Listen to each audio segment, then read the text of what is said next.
Now remember, I began with a quotation from John Dewey. Y'all remember that quotation? Okay, somebody shook their head. It is proper to say, I'm glad you shook your head. See, y'all like, yeah, no, you don't remember that. It is proper to say that in choosing this object rather than that, one is in reality choosing what kind of person or self one is going to be. Right? Remember that. That's the end of that quotation. The sentence that I just read, right? I want to critically examine a particular view of black identity, which assumes that notions of obligation to the race and the desires and purposes of African American individuals are derivative and dependent on a view of who we take ourselves to be, independent of the choices we make.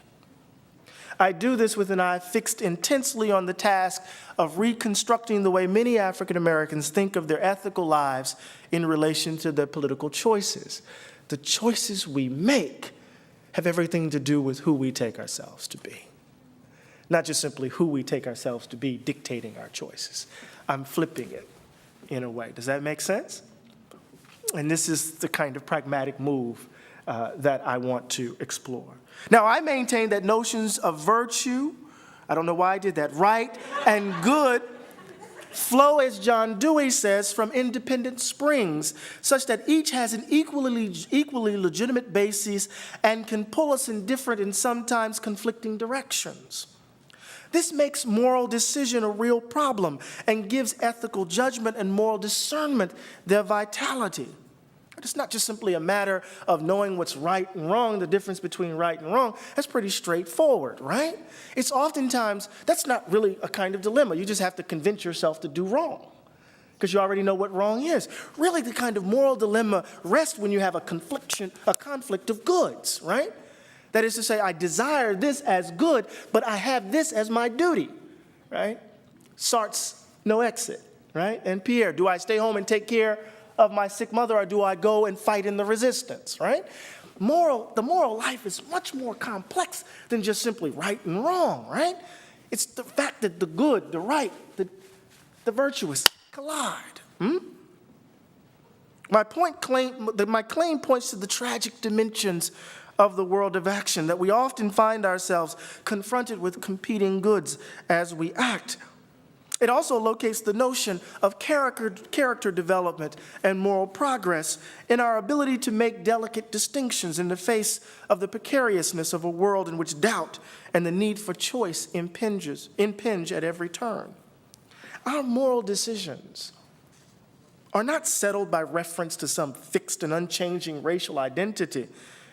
That would deny the implications of the contingency of our moral lives. Instead, it turns out, and that was a very controversial claim, by the way, that we can talk about. Instead, it turns out that our individual and collective identities are in part a consequence of our moral decisions. My concern here is not whether races are real or not, or whether races are objectively true or false. Reality for me is a denotative term. It designates everything that happens. Lies, for me, are as real as trees, right? If you don't believe me, just give me your money. Give me your $5 bill. If you don't think a $5 bill is real, give it to me. It's just paper with ink on it, right? But that's a different kind of argument. Arguments that claim that races are not real because they're predicated on false notions are arguments that conclude that black identities are incoherent because they are based on such false notions. Those sorts of arguments do not move me very much. I'm more concerned with social practices, within which race talk matters deeply. But even if you disagree with my naive realism, I invoked that phrase to the president today. One can certainly talk about utterances that involve race language without taking as our major concern the truth or falsity of the utterances. Our concern, for example, may involve the appropriateness or correctness of such language use. And an utterance can be true and inappropriate, right? For my purposes, then, the issue of whether races are real or not is beside the point, because my principal concern lies with the practices that constitute the use of a shared language.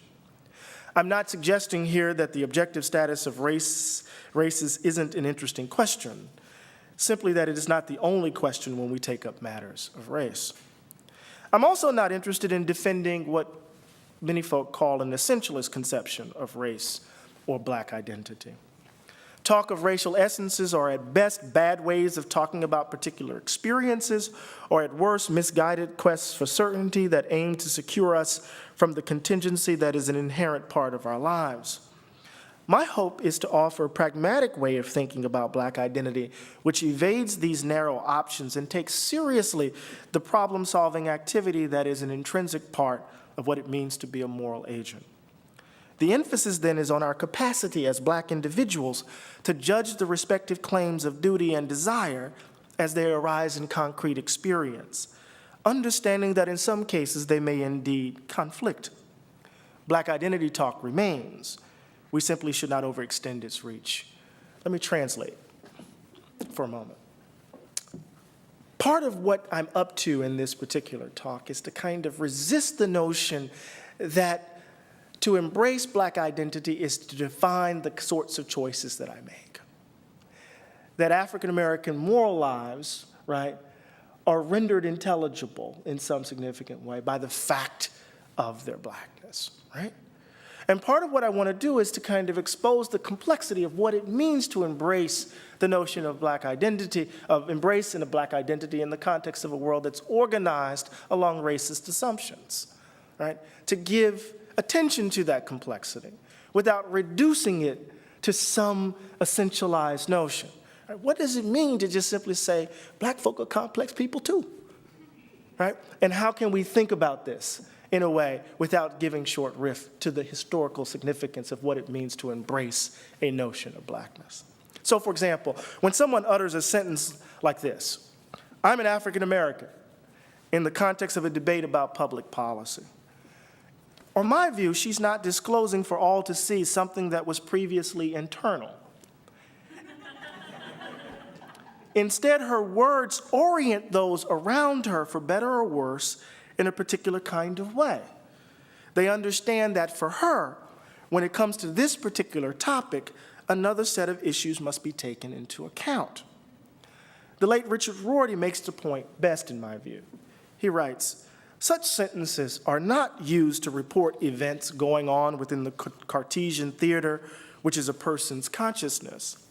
They are simply tools for coordinating our behavior with those of others. This is not to say that one can reduce mental states such as beliefs and desires to physiological or behavioral states. It is merely to say that there is no point in asking whether a belief represents reality, either mental reality or physical reality, accurately. That is, for the pragmatist, not only a bad question, but the root of much wasted philosophical energy. The question, then, is not whether our beliefs about race and racial identities represent reality, but for what purposes would it be useful to hold such beliefs and to invoke them as crucial aspects of who we take ourselves to be.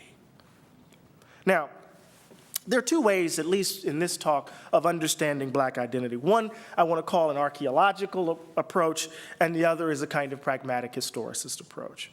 Both, I think, focus on the ethical dimensions of Black identity.